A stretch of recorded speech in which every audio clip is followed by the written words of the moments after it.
फातिमा रजी अल्लाह ताला अन्हो धीरे धीरे जंगल की तरफ बढ़ रही थी और सूरज मगरिब की तरफ गुरूब हो चुका था और कुछ ही देर में आसमान पर रोशनी फीकी फीकी हो रही थी। जानवर अपने ठिकानों की तरफ लौटने लगे और परिंदे अपने घोंसलों की तरफ जा रहे थे। रास्ते पर सन्नाटा छा रहा था और हर तरफ खामोशी ही खामोशी फैल रही थी।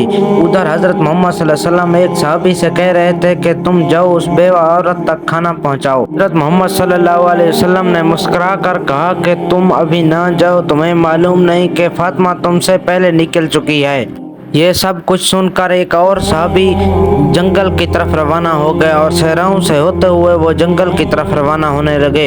इधर हजरत फातिमा रजी अल्लाह ताला अन्हा सुनसान जंगलों से गुजरते हुए अपने रास्ते की तरफ बढ़ रही थी। तन्हा थी, लेकिन उनके कदमों में ना कोई डर था ना कोई हिचकिचाहट। दूसरी तरफ वही सहाबी जंगल में दाखिल हो चुका था, लेकिन दोनों को एक दूसरे की मौजूदगी का कोई इल्म नहीं था।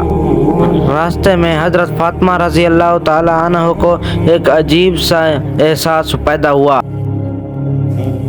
हजरत फातिमा रजी अल्लाह ताला अन्हा को ऐसे महसूस हो रहा था जैसे उनके पीछे कोई चल रहा हो, लेकिन जमीन खामोश थी। हवा में उस किसी की मौजूदगी का साफ पता चल रहा था। उन्होंने रुक कर पीछे देखा तो एक शेर खामोशी से उनके पीछे चल कर आ रहा था। शेर हजरत फातिमा रजी अल्लाह ताला अन्हा के काफी करीब पहुंच चुका था, लेकिन हजरत फातिमा रजी अल्लाह ताला अन्हा ने शेर से कभी भी डरा नहीं। वो डरती नहीं थी, वो अपनी जगह खड़ी रही और शेर को अपनी पुरसकून आवाज में फरमाने लगी और शेर से कहने लगी, ऐ शेर, तू भी अल्लाह की मखलूक है और मैं भी अल्लाह की मखलूक हूँ। तुम्हें अल्लाह ने ताकत दी है और मैंने एक नेक काम का इरादा किया है। क्या तू नहीं जानता कि अल्लाह ताला ने फरमाया है कि भूखे को खाना खिलाया जाए। मैं उसी नेक इरादे से निकली। मेरे रास्ते में रुकावट मत बन, अगर मुमकिन है तो मेरी हिफाजत फरमा दे। के अल्फाज में ऐसी नरमी, ऐसी शफाफियत थी कि जो कि एक दिल पाक से निकलती।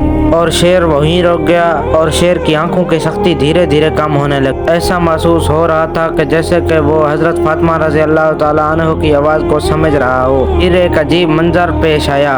अल्लाह की कुदरत से वो शेर जो उसकी तरफ बढ़ रहा था, वो शेर अचानक हजरत फातिमा रजी अल्लाह ताला अन्हा के कदमों में झुकने लगा। उसने अपना सर नीचे कर लिया और वो हजरत फातिमा रजी अल्लाह ताला अन्हा के कदमों के करीब बैठ गया। उसका सर झुका हुआ था हजरत फातिमा रजी अल्लाह ताला अन्हा के कदमों में। फिर उसने अदब से कहा कि ऐ जन्नत की सरदार फातिमा, मेरा सलाम कबूल फरमाइए।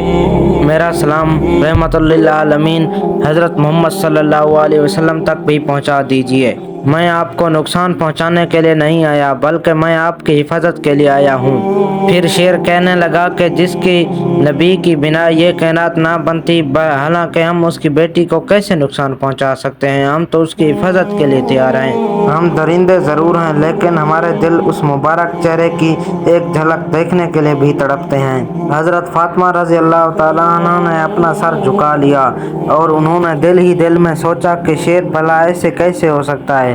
फिर उसने अल्लाह ताला का शुक्रिया अदा किया।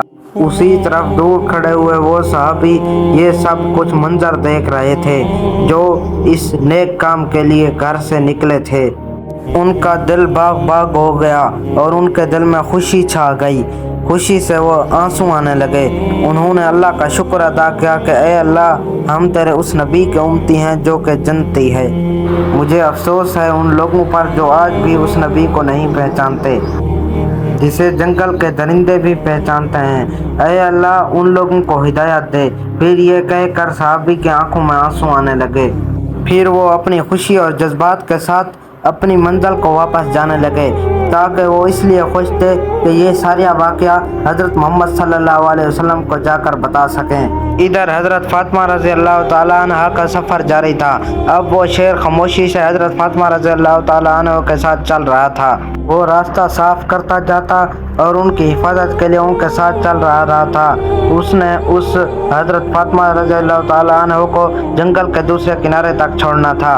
आखिरकार वो जंगल को पार करके उस बेवा औरत के घर तक पहुंच गई। बेवा औरत अल्लाह ताला से दुआ फरमा रही थी, ऐ अल्लाह, अब तो 3 दिन हो गए हैं, मेरे चूल्हे में आग नहीं जली, भूख अब हद से बर्दाश्त हो रही है। ऐ अल्लाह, कोई खाने का करम फरमा, कोई चूल्हे का करम फरमा। ऐ मेरे रब, तू रहमत का समंदर है, कोई वसीला बना दे। اس کے دعا مانگنے کے فوراً بعد باہر اس کے دروازے پر دستک ہوئی۔ دستک ہونے کے بعد وہ زور و شور سے پوچھنے لگی، کون ہے جو میرے دروازے پر دستک دے رہی ہے؟ تو حضرت فاطمہ نے جواب دیا پرسکون کے ساتھ، میں ہوں حضرت فاطمہ۔ جب حضرت فاطمہ نے ان کے سامنے کھانا رکھا تو وہ بولنے لگی کہ مجھے یقین تھا کہ میرے رب مجھے تنہا نہیں چھوڑے گا، مجھے بھوکا نہیں رکھے گا۔ بوڑھی عورت نے حضرت فاطمہ رضی اللہ تعالیٰ عنہ سے کہا کہ آپ صرف خاتون نہیں ہیں بلکہ آپ وہ خاتون ہیں جس کا ذکر آسمانوں میں کیا جاتا ہے۔ آپ ایک عظیم خاتون ہیں جو جنت کی سرداروں کی سردار ہیں۔ پھر حضرت فاطمہ رضی اللہ تعالیٰ عنہ نے نرمی کے ساتھ اس کے سر پر ہاتھ رکھا اور اس کے ساتھ نرمی سے بات کی۔ حضرت فاطمہ رضی اللہ تعالیٰ عنہ خاموشی سے بات کر کے پھر واپس لوٹنے لگی۔ واپس لوٹتے وقت وہی شیر اس کے ساتھ تھا۔ وہ حضرت فاطمہ رضی اللہ تعالیٰ عنہ کی حفاظت کرتا ہوا حضرت فاطمہ رضی اللہ تعالیٰ عنہ کے ساتھ چل رہا تھا جیسے اس کا کوئی محافظ ہو، وفادار۔ دوستو، پارٹ 2 دیکھنے کے لیے ہمارے چینل کو سبسکرائب کریں، لائک کریں اور شیئر کریں۔ دوستو، اگر ہماری ویڈیو اچھی لگے تو سبسکرائب ضرور کریں، دوستوں کو شیئر کریں۔